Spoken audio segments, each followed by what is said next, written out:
नमस्कार, जय श्री कृष्णा, जय श्री राम। आज 16 ज्ञान यूट्यूब चैनल में आप सभी का स्वागत है। फ्रेंड्स, आज हम श्री राम कथा सुनेंगे।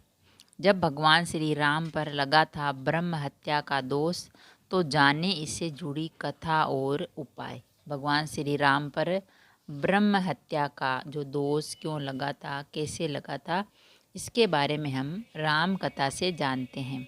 मर्यादा पुरुषोत्तम श्री राम के जीवन पर आधारित रामायण कथा से अधिकांश लोग परिचित हैं। आप सभी जानते हो, इसमें भगवान श्री राम के चरित्र, बाल्यावस्था, युवावस्था, जानकी जी से विवाह यानी सीता जी से वनगमन, सीता हरण और रावण वध का विस्तार से उल्लेख मिलता है। इसके साथ ही रामायण में ये भी बताया गया है कि भगवान श्री राम भगवान विष्णु के रूप हैं और वह अधर्म पर धर्म की पुनर्स्थापना के लिए धरती पर अवतरित हुए थे। लेकिन क्या आप जानते हैं कि भगवान श्री राम पर एक बड़ा दोष लगा था? वह था ब्रह्म हत्या का दोष। बता दें कि ब्रह्म हत्या का अर्थ होता है उस व्यक्ति की हत्या जिसे ब्रह्मा का ज्ञान है। जिस व्यक्ति पर ब्रह्म हत्या का दोष होता है, उसके समूचे कुल का नाश हो जाता है।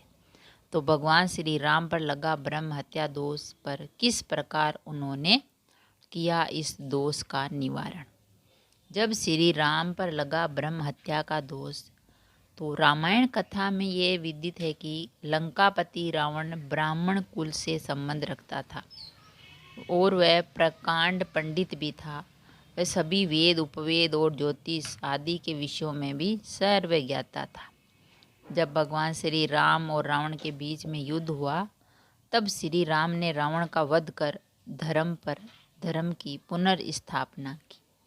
लेकिन रावण का वध करने के कारण श्री राम पर ब्रह्म हत्या का दोष लग गया। जब श्री राम लंका पर विजय प्राप्त कर प्रयागराज पहुँचे, तो उन्होंने महर्षि भारद्वाज से भेंट करने की इच्छा प्रकट की। लेकिन उन पर ब्रह्म हत्या का दोष के कारण महर्षि भारद्वाज ने उनसे मिलने के लिए मना कर दिया और अपनी मनपसंद जो मना कर दिया, उनसे मिलने के हम तो नहीं मिलेंगे। तो भगवान श्री राम ने इस दोष से मुक्ति के लिए गुरु वशिष्ठ से जब उपाय पूछा, तो उन्होंने बताया कि वह गोमती के पावन जल में डुबकी लगाएं। तब श्री राम ने ज्येष्ठ शुक्ल पक्ष की 10वीं तिथि के दिन गोमती नदी में डुबकी लगाई और वह ब्रह्म हत्या के दोष से मुक्त हो गए। इसके साथ एक कथा ये भी है कि जब भगवान श्री राम लंका पर विजय प्राप्त कर वापस लौट रहे थे, तब उन्होंने रामेश्वरम में अपने हाथों से शिवलिंग का निर्माण किया और भगवान श्री राम ने अपने हाथों से जो है शिवलिंग का निर्माण किया और भगवान शिव की उपासना की, जिससे उन पर लगा ब्रह्म हत्या समाप्त हो गया।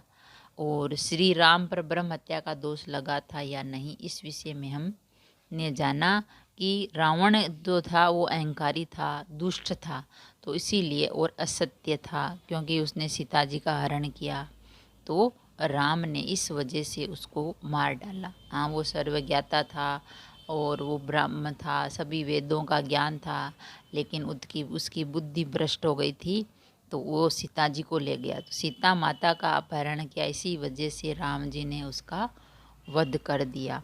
और श्री राम जी ने वध किया तो राम जी पर ब्रह्म हत्या का दोष लग गया। तो उन्होंने कहा कि ये मेरा दोष है जो कैसे समाप्त होगा। तो फिर जो गुरुजी थे वो महर्षि भारद्वाज, उनसे मिलने के लिए मना कर दिया कि मैं तुम्हारे ऊपर जो ब्रह्म हत्या का दोष है, मैं तुमसे नहीं मिलूँगा। तो गुरु वशिष्ठ से उन्होंने उपाय पूछा, तो उन्होंने बताया कि गोमती नदी के पावन जल में अगर आप डुबकी लगा लेंगे तो आपका ब्रह्म हत्या का जो दोष है वो दूर हो जाएगा। तो फ्रेंड्स, हमने जानी श्री राम जी की कथा। जब भगवान श्री राम पर लगा था ब्रह्म हत्या का दोष, तो इसकी के बारे में हमने कथा जानी और उपाय किए कि उन्होंने पूछा गुरु जी से कि मुझे क्या करना चाहिए। तो गुरु जी देव ने उसे ज्ञान के बारे में और क्या करना है दोष के लिए तो बताया और उन्होंने वैसा ही किया। अगर वीडियो अच्छा लगा तो लाइक और शेयर ज़रूर करें। ऐसे ही और वीडियो देखने के लिए, जानने के लिए, सुनने के लिए चैनल को सब्सक्राइब करें।